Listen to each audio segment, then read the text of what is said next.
네, 인사했습니다. 반갑습니다. 네. 자, 오늘은 94쪽이다, 그죠? 저번 주 공방은 별로 힘든 게 없었다, 그죠? 재밌지는 않지만 그래도 어렵지는 않았잖아요. 근데 오늘은 조금 처음 하신 분 좀 난해하기도 합니다. 처음 하신 분에게는 조금은 힘들 수가 있는데, 뭐 조금만 지나면 괜찮아요. 좀 지나면 괜찮은 파트인데, 오늘이 어떤 거냐면 경제 파트예요. 경제인데, 수요, 공급 요런 이야기가 나올 거예요. 분위기 안 좋아지기 시작했다 처음부터. 이런 느낌인데 이 파트가 좀 처음 하시는 분도 힘들어요. 근데 좀 지나면 괜찮습니다. 자, 차례대로 볼 건데요. 94쪽을 한번 보도록 하죠.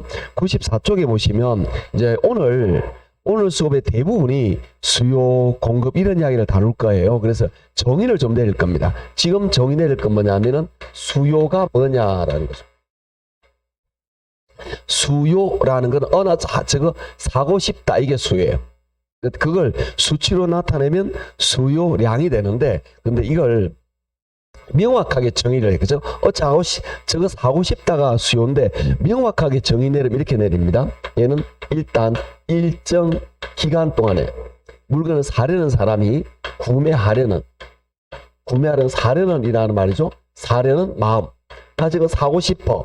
이게 수요라는 이야기. 그런데 사고 싶은 건 사고 싶은 건데 약간 좀 정의를 내리고 있다, 그죠? 어떻게 지금 정의를 내리고 있냐면은 이걸 일정 기간으로 측정하고 있어요. 그러니까 우리가 어떤 걸 측정할 때 기간으로 측정할 수 있고 시점을 알 수 있어요. 근데 이거는 수요는 기간, 이걸 우리 뭐라고 말하느냐 하면은 유량, 이렇게 말합니다. 유량이 뭐냐, 우리가 어떤 걸 측정할 때 기간 단위로 측정할 수도 있고 안 적어도 됩니다. 시점 단위로 측정할 수가 있어요. 어떤 걸 측정할 때 예를 들어서 이렇게 말하는 거죠. 현재 네가 가진 돈이 얼마야? 현재 얼마 있니? 이런 거죠. 그럼 내가 얼마 있다. 요게 현재. 이런 걸 우리 뭐라고 말하냐면 절약 변수라고 말합니다. 금방 하는 표현을. 이 저자가 머물 저자예요. 그러니까 이건 절약이라는 거는 뭐냐면 현재 얼마냐는 일정 시점으로 나타내는 거죠. 현재 내가 얼마 있다라는 관점. 그런데 어떤 걸 측정할 때 절량으로 측정할 수도 있지만 기간으로 측정할 수도 있어요. 그걸 우리 뭐라 그러냐면은 유량 변수라고 말합니다. 유량이라는 거는 얘는 기간이에요. 얘는 일정 기간 단위로 측정한다라는 거죠. 즉 예를 들어서 하루 동안 네가 얼마 썼니? 이런 것들, 이런 걸 측정할 때 우리는 유량, 이렇게 말합니다. 좀 더 구체화시키면 예를 들어서 유량은 기간이니까 언제부터 언제까지 이런 개념이 들어가요. 대부분. 그래서 예를 들면은 뭐 언제부터 언제까지니까 한 달 동안 네 월 급여가 얼마냐? 한 달 동안에 이런 것들. 또는 우리 회사의 단기순 이익이 얼마? 한 달 동안, 1년 동안에 임대료가 얼마냐? 이런 것들은 전부 다 기간으로 측정된다라는 거죠. 그런데 시점 측정되는 거는 현재, 이런 말이 들어가면 대부분 맞아요. 현재 우리나라의 인구가 몇 명이냐, 현재 이 부동산은 얼마짜리냐, 이런 느낌. 얘는 쉽게 말하면 현재 이렇게 되죠. 현재. 내가 현재 가진 돈이 얼마야, 현재 이게 얼마짜리야, 현재 우리나라 인구가 얼마야, 이런 것들 이렇게 표현하면은 절량이 되는 거고요. 유량은 기간 단위니까 언제부터 언제까지. 예를 들어서 한 달 동안의 월급이 얼마니, 1년 동안 이익이 얼마니, 그 다음에 한 달 임대료, 1년 임대료가 얼마니, 이렇게 물어본다라는 거죠. 그래서 이런 부분은 별로 어렵지는 않은데 조금 이제 난이도 있는 것들이 있어요. 예를 들어서 우리 어떤 거냐면은 통화량, 이런 거예요. 통화량, 전화 통화를 말하지는 않겠죠, 경제학에서. 그렇게 생각했구나. 얘는 화폐를 말해. 화폐인데 통화량, 느낌이 화폐가 왔다 갔다 하니까 좀 이런 느낌이죠.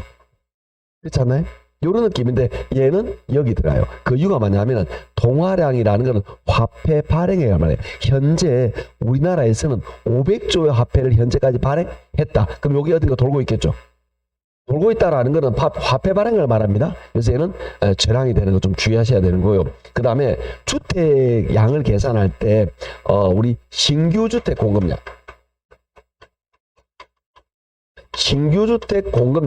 얘는 유량 기간 단위로 측정합니다. 기간 단위로. 그런데 재고주택, 기존 주택이라 그래요. 이건 재고주택.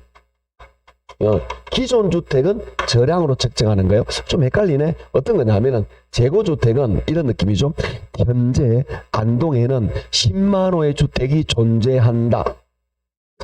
그런데 왜 신규 주택은 유량으로 측정됩니다. 예를 들어서 올 상반기에 안동 지역에서는 3만 호의 주택이 건축될 예정이다. 공급될 예정이다. 그거 신규 주택은 이렇게 유량으로 한다는 거죠. 그럼 신규 주택을 시점으로 할 수가 없어요. 그래서 1월 1일 1시 1분 1초에 아파트 분양한다. 말이 안 되는 거예요. 그래서 이 신규는 전부 다 올 상반기 또는 올 3월 달에 분양 예정 물건 2,000호. 이런 느낌이니까 신규 주택은 전부 다 유량이 되는 겁니다. 또 주의할 게 하나 있는데 인구 이런 것들은 저량인데 인구 변동량 하면은 유량이 되는 겁니다. 인구가 변한 거 이렇게 나타내면 1년 동안에 인구가 얼마 변했느냐 이렇게 되면 유량이 된다. 이런 것들이죠. 좀 헷갈리지만 이런 개념이다라는 거죠. 이게 우리 교재에 나와 있습니다. 95쪽에 볼까요?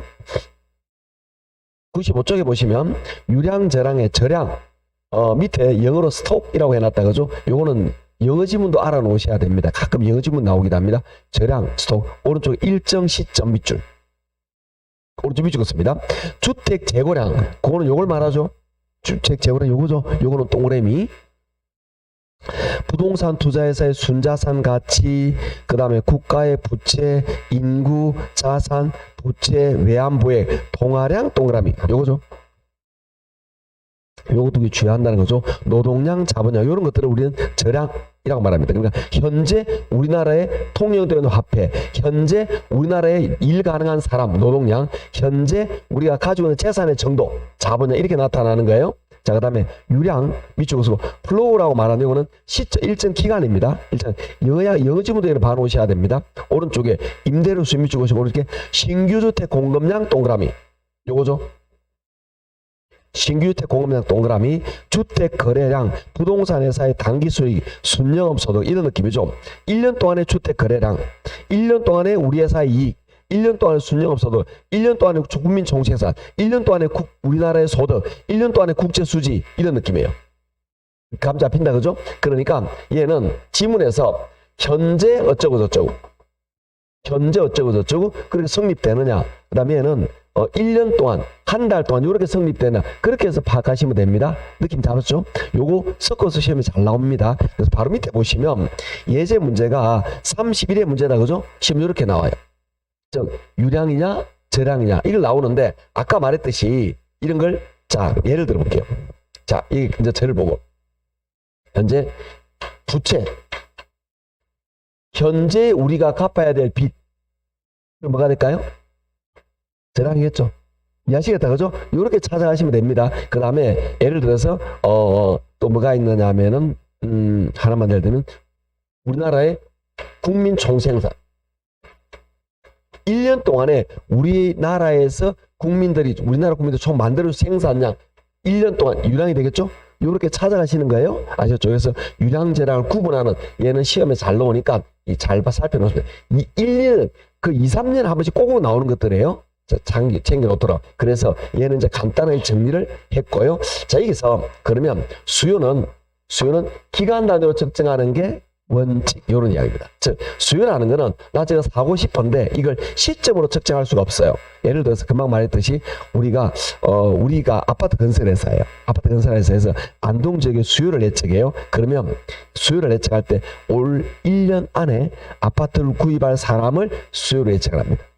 1월 1일 1시 1분 1초 구입할 사람 그렇게 하는 게 아니고 원칙적으로 올 상반기에 올해 아파트를 구입할 사람 이렇게 수요를 예측한다 이 말이에요. 그래서 이 수요는 기간적 단위로 측정하는 게 원칙이다라는 거죠. 그 다음에 구매하려는 이라는 걸 우리 뭐라 그러냐 하면은 사전적 개념이라고 말해요. 사전이라는 말은 일을 하기 전에. 그럼 뭐냐? 나 그 가격에 나 살 마음 있어. 요게 수요지. 샀다 이건 수요가 아니라는 거죠. 무슨 말이냐? 지금 아파트를 분양하는데 평당 1,000만 원? 그 가격에 나 살 마음 있어.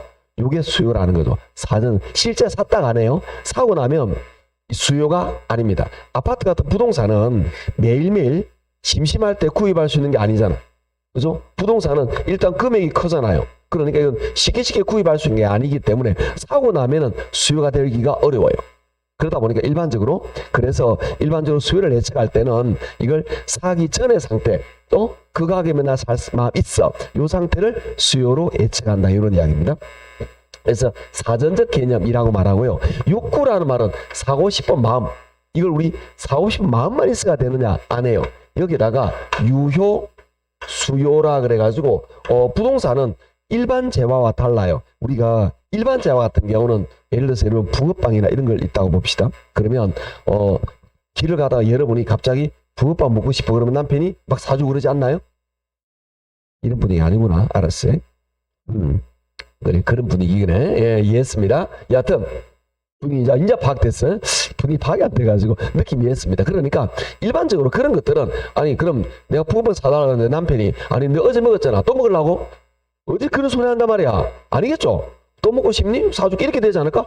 이 붕어빵 얼마 한다고? 2개 1,000원.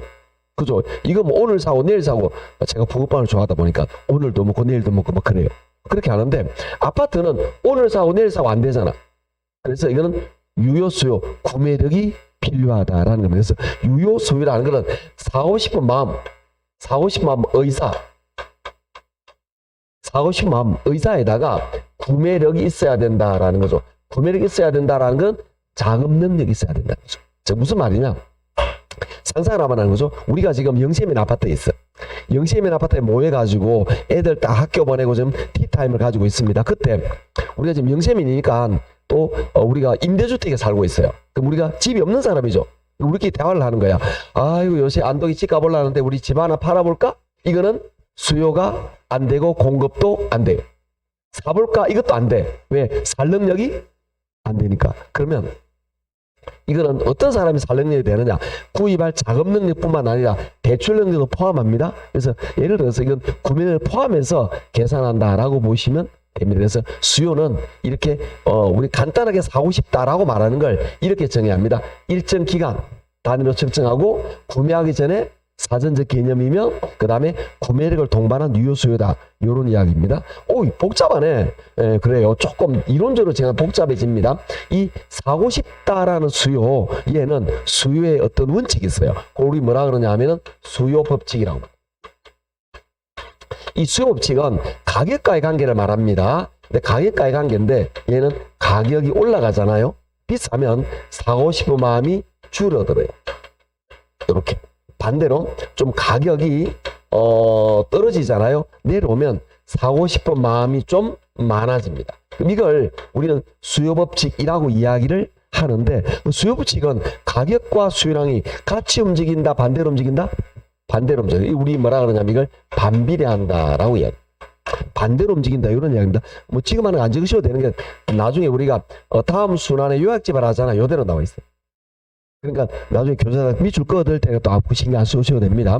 그러면 가격과 수요가 반비례하는데 이게 왜 반비례하니? 이거는 지극히 당연한 소비자의 마음입니다. 우리는 아까 붕어빵 이야기했는데 제가 붕어빵이 아까 2개 얼마나 그랬죠? 중요하지 않은 거 기억 잘하네. 잘하고 있습니다. 중요한 거 기억 못하고 그죠? 원래 그렇습니다.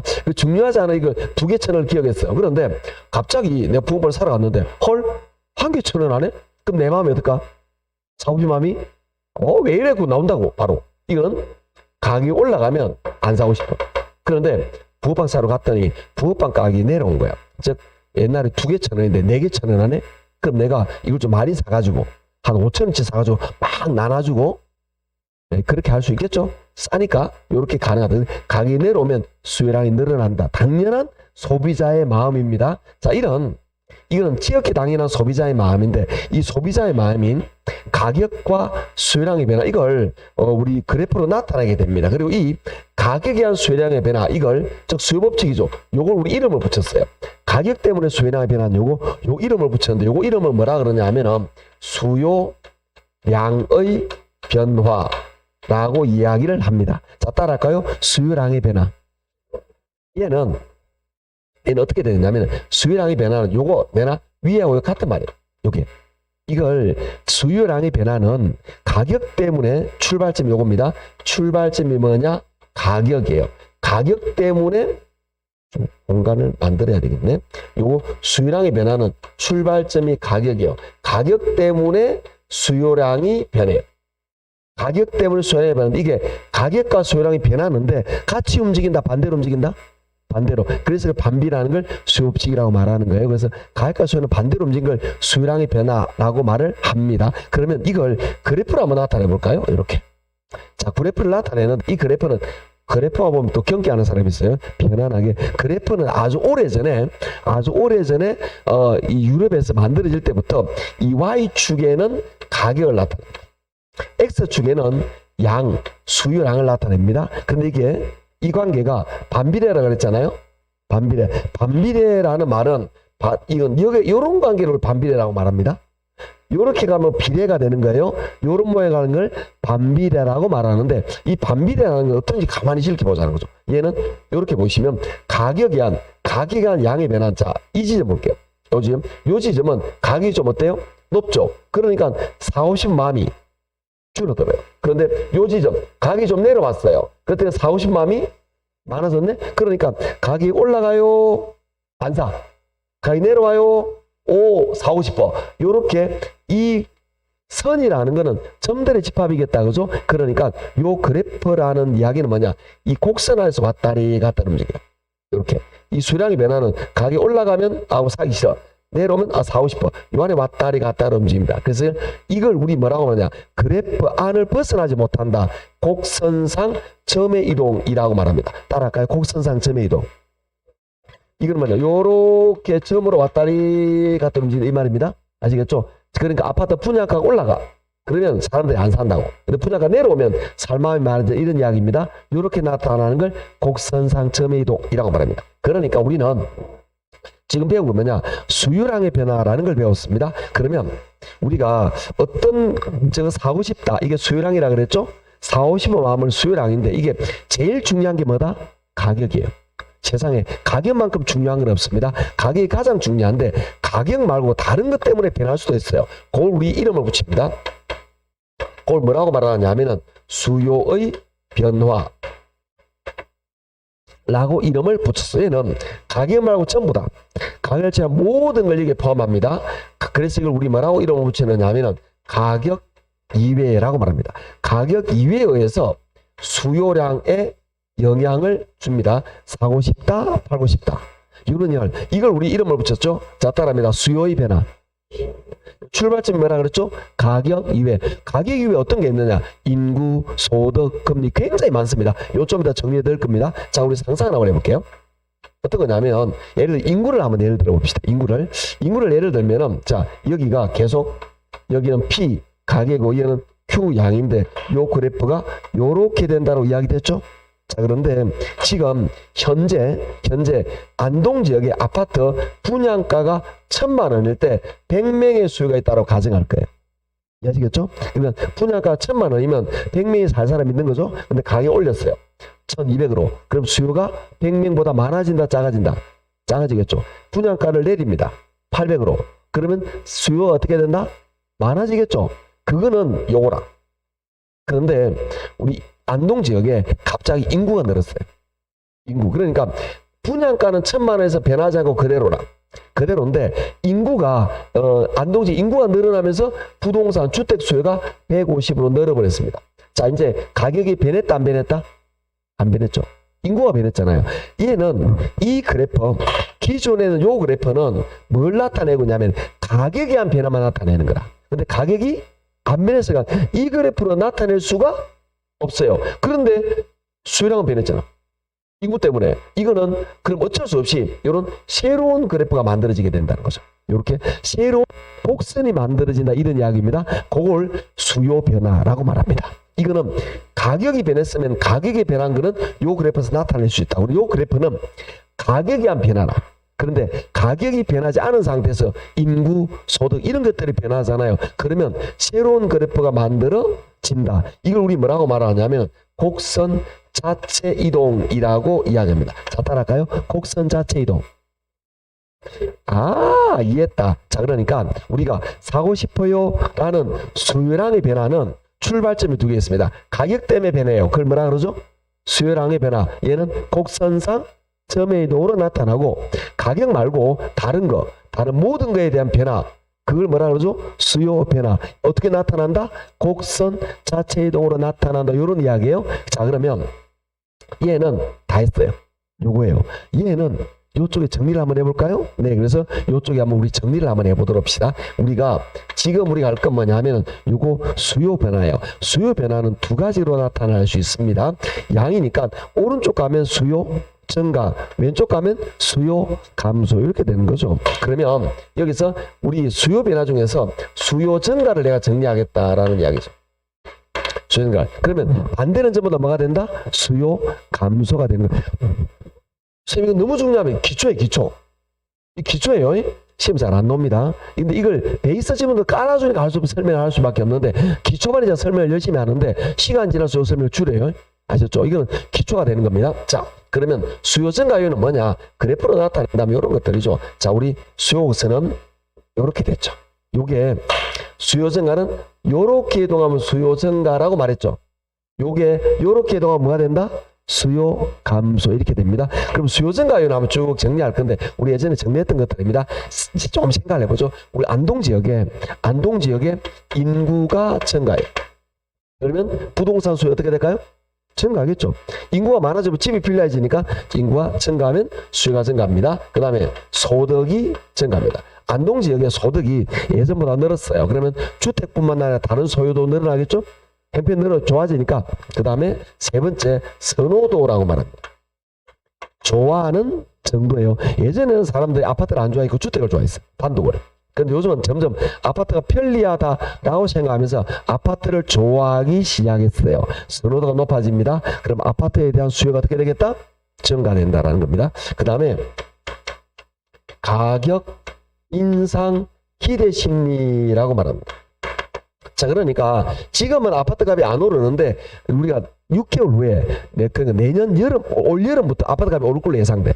그럼 미리 사야 되지 않을까? 오르기 전에 그겁니다. 그래서 가격이 오를 걸로 예상되면 미리 사야 된다. 이런 이야기입니다. 그래서 이건 가격 인상 기대 심리. 이런 경우에 수요가 증가한다. 스님, 수요 감소는요. 이 방향이 반대로 가면 돼. 수요 감소, 인구 감소, 소득 감소 이해하시겠죠? 이렇게 된다는 겁니다. 자, 그 다음에 대체재 가격 올라가는 거 하고요. 그리고 보완재 가격이 하락하는, 얘는 좀 이따 얘기할 겁니다. 별도로. 그 다음에 또 쉽게 생각하시면 되는 거죠. 정부에서 안동 지역에 한시적으로 취득세를 면제해줬어요. 그럼 부동산 수요가 좀 증가돼야 되겠죠? 아파트 하기 쉬워집니다. 그 다음에 금리가 작년보다 많이 떨어졌어요. 그럼 대출 가지고 부동산 구입하기 쉬워지니까 아무래도 부동산 수요가 늘어나겠죠? 정부에서 규제를 줄입니다. 예전에는 집이 2개 있으면 뭐 조건이 막 복잡했다고. 분양받을 때. 그런데 그 싹 없애버렸어. 그럼 분양받기가 쉬워지겠죠. 그래서 이런 요인들은 전부 다 수요가 증가되는 요인인데요. 요 내용을 여러분은 얘는 수요만의 요인이고 얘는 수요에 모두 영향을 주는 겁니다. 그래서 표 제가 그린 이대로 딱 외워 놓으셔야 되는 거예요. 나중에 이걸 어디에 적으라 그랬죠. 제가 붙여가지고 몇 페이지라 그랬더나 예전에 101쪽에 나중에 교재 101쪽에 적으셔야 됩니다. 얘는 나중에 교재 101쪽에 적어 놓으시면 됩니다. 자, 이렇게 해서 우리는 수요하는 걸 정리했습니다. 그럼 이 수요라는 걸 별거 없었어요. 요 정리한 게 요거다라는 겁니다. 자, 여기까지 가볍게 교재를 보고 공급으로 넘어가도록 할까요? 교재는 어디 보시느냐 하면은 94쪽, 95쪽 먼저 보죠. 95쪽입니다. 유량재량입니다. 아, 이건 했다 그죠? 왼쪽 넘어갑니다. 유량재량 금방 했죠? 이제 금방 뭐인지 기억도 안 날 때 됐어 내가. 자, 왼쪽에 볼게요. 수요 개념 동그라미 1번입니다. 수요란 밑줄 일정 기간 동안에 주어진 가격으로 소비자가 재화나 서비스를 구매하고자 하는 욕구를 말하며, 자, 지금 말하는 일정 기간 동안에 소비자가 재화나 서비스를 구매하고자 하는 욕구, 요걸 수요라고 말합니다. 동그라미 2번입니다. 소비자가 실제로 구입한 양을 말하는 것이 아니라 의도된 양, 저거 사고 싶어 라는 의도된 양을 나타내는 사전적 개념이다. 요거 말하는 거죠. 그 다음에 3번 일반적으로 수요란 유효수요를 의미한다. 유효수요란 살 의사와 지불 능력을 갖춘 수요를 의미한다. 살 의사와 구매 능력을 갖춘 유효수요를 말한다. 이 이야기입니다. 그 다음에 4번 수요는 일정 시점에 아니라 일정 기간에 측정되는 유량의 개념이다. 기간 단위로 측정하는 게 원칙이다. 요런 이야기입니다.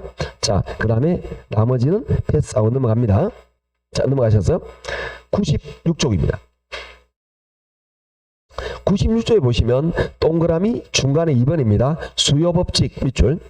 다른 조건이 동일할 경우 부동산 수요량은 가격에 반비례한다. 밑줄. 요거 말하고 있는 거죠? 요거 말하고 있는 거죠? 그 다음에 요거 좀 정리 한번 하고 넘어가도록 합시다. 자, 우리가 어떤 개념이냐면 우리 지금 요거 유량 재량은 이제 지워도 되겠죠? 아까 했던 거니까, 그죠? 여기서 우리 정리하고자 하는 게 요겁니다. 어떤 개념이냐면 요거 수요가 지금 반비례 하잖아요. 반비례하는데 왜 반비례할까 이 말이야. 왜 그래? 이런 이야기죠. 즉 가격과 수요량, 그러니까 가격이 올라가면 사고 싶은 마음, 수요량이 줄었나, 이걸 반비례한다라고 말하는 거죠. 그런데 그게 왜 그래? 이런 이야기. 근데 우리 생각에는 비싸니까 당연히 안 사지. 우린 그렇잖아. 그런데 학자들은 이걸 정리하고 싶어요. 왜 그런지 분석하고 싶은데 이걸 분석해 놓은 게 뭐냐? 96쪽에 있습니다. 가로 5번 해볼게요. 수요곡선이 우하향하는 이유 밑줄. 즉 수요곡선이 우하향하는 이유, 이 말은 수요곡선이 반비례하는 이유, 이런 이야기입니다. 왜 그러냐라는 거는 밑에 가로 1번에 가격효과 밑줄. 가격효과는 소득효과와 대체효과를 합한 합성효과를 가격효과라 한다. 그러니까 무슨 말이냐? 가격과 수요량이 반대로 움직이는 거는 가격, 돈 문제 때문에 그러는데 이 돈 문제는 두 가지인 소득효과와 대체효과의 합으로 요게 이루어진다. 이런 이야기입니다. 하나씩 보도록 할게요. 우리가 한번 예를 들어서 한번 상상을 한번 해볼까요? 상상을 어떤 상상을 하게 되느냐 하면은 저희 집에 있는 마님께서 저희 마님이 한 번씩 다이어트를 좀 하십니다. 요즘은 이제 포기했는데 다이어트를 좀 하세요. 그래서 많은 다이어트를 하셨습니다. 굉장히 많은 거. 그리고 지금 제가 기억나는 게 호박 다이어트도 기억나고요. 그 다음에 또 고구마 다이어트라고 해서 고구마만 삼시세끼 먹고 그런 때도 있었어요. 그런데 제가 볼 때는 몸무게의 변화가 별로 없어요. 순이 던실해. 근데 왜 자꾸 하는지 이해가 안 가긴 합니다. 그렇지만 그러니까 제가 볼 때는 결혼 당시나 지금이나 언제나 그 몸매가 비슷하게 날씬하다는 게 아니고 비슷하게 유지되고 있는 거라. 그 떡대가 죄송합니다. 유지되고 있는데 왜 다이어트를 자꾸 하는지 몰라. 하여튼 그렇습니다. 그때 그렇다고 해서 씨름 선수는 아닙니다. 여하튼 그런 걸 상상을 할 때 우리가 마님께서 다이어트를 하세요. 근데 예전에 고구마 다이어트를 하더라고. 그런데 이 마님께서 예를 들어서 삼시세끼 고구마 먹고 사세요. 고구마 먹고 사는데 고구마가 예를 들어서 10kg가 10만 원이라고 가정하죠. 그러면 자기가 10kg면 한 달에 고구마 먹고 사는 거라. 밖에서 뭐 먹는지 몰라. 하여튼 집에서 고구마만 먹더라고. 한 달 동안. 그래서 변이 안정한지 모르겠습니다. 하여튼 간에 고구마를 사서 잘 드세요. 그래서 10kg를 10만 원에 샀는데 이게 고구마 가격이 10kg 10만 원 하던 게 이게 20만 원 뛰었어요. 그러면 자 이제 생각을 하는 거죠. 자기가 요 돈이 즉 내가 지금은 고구마 10만 원만 쓰고 그러는데 20만 원을 써야 되죠. 그렇겠죠? 그럼 자기의 이 월급이 더 많이 나가버리잖아요. 이쪽에. 그러니까 이제 어떻게 생각하느냐? 내 소득이 줄었네? 라고 생각해서 수요량을 줄입니다. 즉 뭐냐? 자기 월급이 100만 원이야. 100만 원. 옛날에는 10만 원 쓰고 90만 원 남았겠죠. 그런데 지금은 똑같은 양인데도 고구마 값이 얼마가 됐다?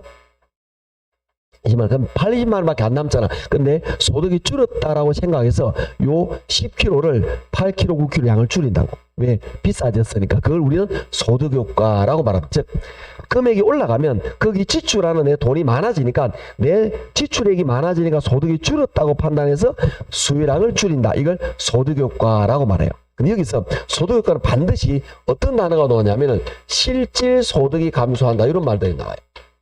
그래서 이걸 나중에 보시면 됩니다. 자, 대체효과라는 게 있습니다. 대체효과라는 건 뭐냐면, 자, 우리가 고구마 비쌌어요. 그런데 고구마하고 좀 대체할 수 있는 게 뭐가 있을까요?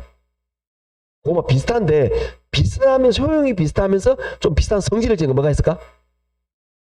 물고매 그러지 말고 우리 옛날에 그 암고 있잖아요. 재보람 시리즈 모릅니까?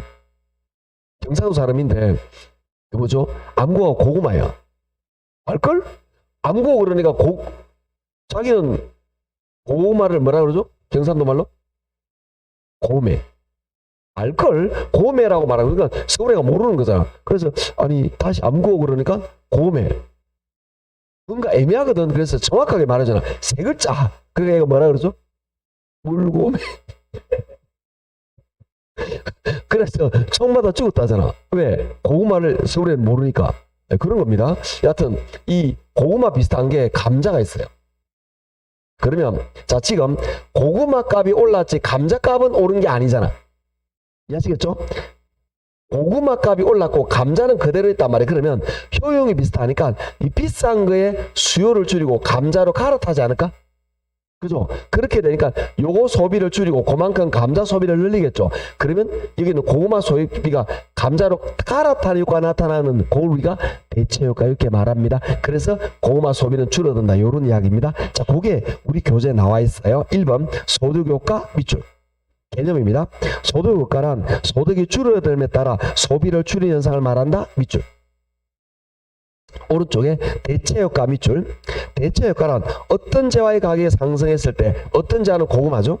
상승했을 때 그 재화의 소비를 줄이고 대체 관계는 감자의 소비를 늘리는 현상. 이걸 우리는 대체 효과라고 말을 합니다. 이런 효과에 의해서 가격이 올라가면 수요량은 줄어든다. 이런 이야기예요. 자, 그 다음 넘어갑니다. 98쪽은 언제가 다음에 하도록 할 거고요. 자, 99쪽으로 갑니다. 99쪽에 가면은 뭐가 나오냐? 요게 나와요. 요게 표를 봅니다. 수요의 변화, 요거 말하죠? 수요 변화, 요거 말하죠? 밑에 가격 이외 동그라미. 했죠? 밑에 니은 수요 곡선 자체 이동 밑줄. 수요 이동 자체 이동 밑줄 했나요? 자, 따라합니다. 수요 변화, 가격 이외, 곡선 자체 이동. 외워야 됩니다. 이게 왜 얘 둘이 헷갈려 나중에. 그래서 나중에 헷갈리기 때문에 잘 틀린다고. 이런 거 틀리면 원통합니다. 그 다음에 오른쪽에 수요량의 변화 밑줄, 해당재와 가격 변화 가격 동그라미, 밑에 니은 곡선상의 이동 밑줄. 따라합니다. 수요량의 변화, 가격 변화, 곡선상 점의 이동. 곡선상 점의 이동이나 곡선상 이동 같은 말입니다. 곡선 안에 움직인다 이 말이에요. 그렇게 나타난다. 그래서 이 차이는 그래프까지 똑같이 나와 있는 거죠. 그죠? 그대로 보시면 되는 거고. 자, 넘어갈까요? 자, 넘어갑니다. 우리 100쪽 101쪽은 제가 다시 돌아올 거예요. 이거는 뒤에 다시 돌아와서 할 겁니다. 자, 넘어가셔서 102쪽에 보시면 101쪽 요 글이라고 말했고 102쪽에 보시면 표가 하나 있어요. 이 표가 요거예요. 그런데 제가 수업은 저는 명확하게 표현하는 걸 좋아하는데 좀 두리뭉실 표현이 돼 있어요. 그래서 명확하게 하려고 정리해 놓은 게 요겁니다. 즉 102쪽의 표를 정리해서 제가 101쪽에 이렇게 정리하는 요거다라고 보시면 됩니다. 아셨죠? 여기까지가 수요고 103쪽 이런 건 안 봐도 됩니다. 그 다음에 104쪽 펼쳐놓고 우리는 공급으로 넘어가도록 합시다. 자, 이제 우리는 뭘 배울 거냐? 공급을 배울 겁니다. 공급. 그러면 수요는 나 제가 사고 싶어 이게 수요예요. 공급은 팔려고 하는 마음. 팔려는 마음 이걸 공급이라고 말하는데 그럼 얘도 약간 정의는 저 똑같습니다. 얘도 일정 기간 동안에 판매하려는 사람이 판매하려는 욕구, 판매하려는 마음, 욕구, 이걸 우리는 공급이라고 이야기를 합니다. 그럼 저것도 똑같이 일정 기간이니까 얘도 유량인가요? 네, 그렇습니다. 유량, 기간 단위로 측정을 합니다. 그 다음에 판매하려는 아직 판 게 아니고 팔려는 마음이 있어. 그 가격에 나 팔 마음 있어. 사전적 개념이라는 거죠. 실제 팔았다가 아니고 그 가격이면 나는 팔 의사가 있다. 이렇게 개념되는 사전적 개념이죠. 마찬가지 공급도 욕구도 팔 마음만 있어도 되는 게 아니고 요거는 유효 공급이 돼야 돼. 무슨 말이냐? 물건을 살 때는 자금이 있어야 되겠죠. 팔려고 하면 물건이 있어야 되지 않을까? 그럼 여러분이 공급자가 되려면 두 가지 중에 하나가 돼야 돼. 예를 들어서 여러분이 건축업자든지 여러분이 집을 지을 능력이 된다. 그러면 지금 안동지에 집값이 올라가네. 집 지어서 팔아야지 공급됩니다. 왜? 공급할 능력이 있어요. 그 다음에 또 이런 경우도 가능해요. 예를 들어서 내가 아파트를 가지고 있다. 주택을 가지고 있다. 시세로 내가 팔아볼까? 네, 가능합니다. 그런데 집이 없으면서 아까 예를 들면 여러분 영세민 아파트에 살고 있는 거예요. 영세민 아파트에 살고 있는 집이 없는 사람이 요새 안동 집값 좋은데 팔아볼까? 이거 공급이 안 됩니다. 왜? 공급할 능력이 안 되니까. 이해하셨죠? 그러니까 우리가 공급은 두 가지가 있습니다. 어떻게? 아까 했던 신규 공급, 이거는 건축업자가요. 재고주택에 오면 그 중고 재고주택 공급은 기존 주택이에요. 요거는 대부분 우리 같은 일반 소비자들이 가지고 있는 거예요. 보통 집을 2개, 3개 가지고 있는 사람 많다, 그죠? 요런 사람들이 매물로 시세로 내놓을까? 예, 공급됩니다, 그거는. 아시죠? 그래서 물건을 가지고 있거나 만들 능력이 되면 공급에 포함한다. 요런 이야기입니다. 자, 그러면 우리 저기에서 수요 법칙도 있듯이 공급에도 법칙이 있습니다. 그걸 우리 뭐라고 말하느냐 하면은 공급 법칙이라고 이야기를 합니다. 이거는 가격과 수요의 관계를 말하는데요. 공급 법칙은 반대가 됩니다. 가격이 올라가잖아요. 그러면 공급량이 증가됩니다. 근데 반대로 가격이 떨어지잖아요. 그러면 공급량이 줄어들어. 그러면 공급량은 가격과 공급량이 같이 움직인다, 반대로 움직인다? 같이 움직여요. 같이 움직이고 있는 겁니다. 그래서 이걸 우리 뭐라고 말하냐? 같이 움직이는 걸 비례한다 라고 이야기를 합니다. 그 왜 같이 움직이느냐? 지극히 당연한 마음이에요. 제가 요즘 당근마켓에 빠져있다 그랬잖아요. 그런 사람 있을 건 제가 사고 싶은 게 있어가지고 당근마켓에서 오래 제가 쳐다봅니다. 그러다가 어떤 예를 들어 내가 생각하는 금액 물건인데 가격이 떨어지길 기다려. 좀 떨어지다가 어느 훅 그렇게 아시겠죠? 몇 번을 놓쳤어. 열받아가지고 올라오자마자 바로 사버렸어. 근데 지금 시간에 좀 비싸게 산 거야. 좀 더 떨어져야 되는데 그 뒤로 보니까 또 저렴한 매물하고 내려 올라오네. 막 기분 나쁘기 시작하는 거야. 이런 마음을 나만 가지는 건 아니죠.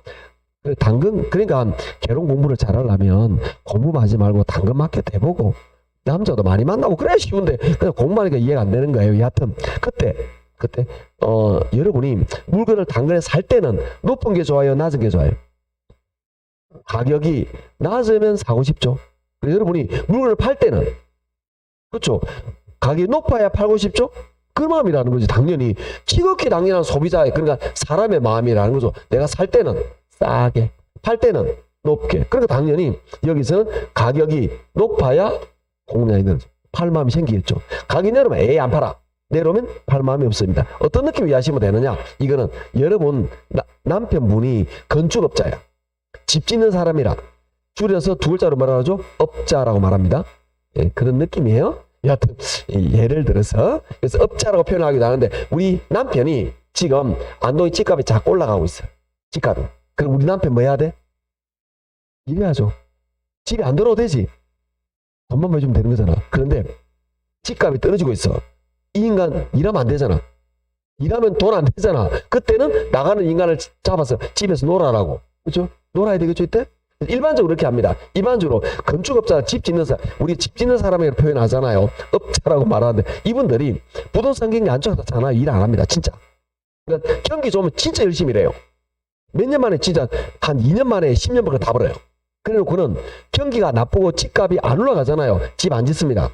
동네 다니고 지역 다니면서 땅 보러 다녀요. 어느 지역이 좋을까 이렇게 그때 확인해 놓는 거 원래 그렇게 합니다. 그러다가 요 지역 괜찮다 하면 그 지역 토지를 살짝 매입해 놓고 그렇게 준비하고 놀고 있는 거예요, 그 사람들이. 그러다가 집값 올라오면 그때 또 집을 짓는 거예요. 원래 그렇게 합니다. 그러니까 당연히 이거는 물건을 가진 사람의 업자의 마음은 당연히 일 거다라고 이야기하십니다. 그래서 쉽게 어떤 느낌? 내가 물건을 살 때, 내가 물건을 팔 때 이렇게 딱 생각하시면 됩니다. 그럼 얘도 공급 법칙에 의해서 나타나는 거. 요거 우리 뭐라고 말하나 똑같습니다. 공급 양의 변화라는 게 있겠죠. 이 공급량의 변화는 출발점이 뭘까요? 가격 때문에 공급량이 변하는 거죠. 요건 어떻게 되나? 비례한다 그랬잖아요. 자, 비례한다라는 말은 그래프가 요렇게 되는 게 비례하는 거예요. 요런 관계 되는 게 비례가 됩니다. 얘도 똑같이 곡선상 점의 이동 이렇게 됩니다. 가격이 올라가요. 팔고 싶어. 가격이 내려와요. 안 팔아. 이런 느낌? 왔다리 갔다리 이렇게 됩니다. 이런 관계라고 보시면 되겠죠. 마찬가지 얘도 가격 말고 다른 것 때문에 나타나는 그걸 뭐라 하느냐면 공급의 변화라고 이야기합니다. 얘는 공급 변화는 출발점이 또 뭐가 될까요? 가격 2배가 되겠죠. 그럼에도 그래프가 이렇게 오른쪽 왼쪽 이동하겠죠. 오른쪽 이동하면 뭐죠? 공급 증가. 왼쪽 이동하면 공급 감소 이렇게 될 겁니다. 왼쪽하고 또 그 수하고 똑같은 거예요. 그래서 이는 간단하게 정리하고 있는 건데 이때 우리는 이 공급량의 변화는 했어요. 이렇게 움직이는 거. 공급량의 변화는 가격과 공급량이 같이 움직인다. 이게 요거는 요쪽에 정리를 한번 해보도록 할까요? 그래서 여기 제가 뭐만 정리할 거냐면은 공급 증가만 정리할 거예요. 쌤 감소는요 방향을 반대로 하시면 됩니다. 이렇게 공급 증가율을 정리를 한번 해보자. 공급 증가는 어떻게 되느냐? 요 공급이 요렇게 이동하면 공급 증가입니다. 즉 우리가 그래프에서 양이거든요. 밑에가 X축이 오른쪽으로 하면 증가, 왼쪽 가면 감소해요. 자, 생각할 겁니다. 우리는 어떤 개념으로 생각하시면 되느냐 하면은 우리가 공급자 입장에서 여러분이 집 짓는 건축업자다라고 생각하시면 됩니다. 그러면 내가 건축하는 생산비가 줄어들어요. 즉 내가 집을 짓는데 예를 들어 집 짓는 자재비, 인건비가 줄었어. 그럼 그만큼 집 짓기가 수월하겠죠? 그래서 생산비가 줄어들면 공급이 증가한다라는 이야기입니다. 그리고 또 어떤 게 있냐면은 생산 기술이 발달해요. 생산 기술이 발달하면 예전에는 이걸 만드는데 공정이 10개가 필요했어요. 그런데 공정이 5개로 압축이 되네? 그러면 생산 기술이 발달하면 그만큼 공급을 많이 할 수가 있다. 기술이 발달하면 공급이 증가한다는 거죠. 그 다음에 공급자, 생산자 수가 증대돼도 마찬가지입니다. 그러니까 옛날에 우리 그 안동 지역에 건축회사 5개 있었는데 그게 6개로 늘었어. 그럼 는 만큼 공급량이 많아지게 됩니다. 자, 오해하시면 안 되는 게 뭐냐. 이거 할 때마다 꼭 공급자 수를 때 말하는 게 나만의 착각을 많이 하세요. 어떤 거냐. 안동 지역의 건설업자가 A, B, C 3개예요. 작년에 A가 100개, B가 100개, C가 100개입니다. 작년에 건축대가 300개죠. 그런데 D라는 신생 공급자가 늘었습니다. 그러면 얘가 뭔가 몇 개를 건축하겠죠. 그러니까 얘들은 작년보다 양을 늘릴까요? 줄일까요? 조금 줄이겠죠. 같거나 줄입니다. 그렇지만 얘 때문에 전체 공급량은 안동지역 전체 공급량은 작년보다 어떻게 될까? 많아진다고. 왜? 요거 때문에. 그래서 공급자 수가 늘어나면 공급이 증가한다 이런 겁니다. 이거는 개별 기업을 말하는 게 아니라 전체 공급량을 말한다. 이렇게 보시면 됩니다. 자, 그 다음에 이걸 볼까요? 대체재 보완재는 반대로 갑니다. 여기에서 대체재 가격이 하락하고요. 그리고 보완재 가격이 상승. 이거 지금 반대로 적어 놓으면 됩니다. 그냥. 요 좀 이따 별도로 얘기할 거예요. 그다음 밑에는 세금, 금리 규제는 똑같아요. 즉 세금이 줄어들면 우리 건설회사 입장에서는 세금이 줄면 비용이 주는 거예요. 그 다음에 금리가 줄어도 비용이 주는 거예요. 이자 부담이 줄어드니까. 그리고 마찬가지 규제를 줄여요.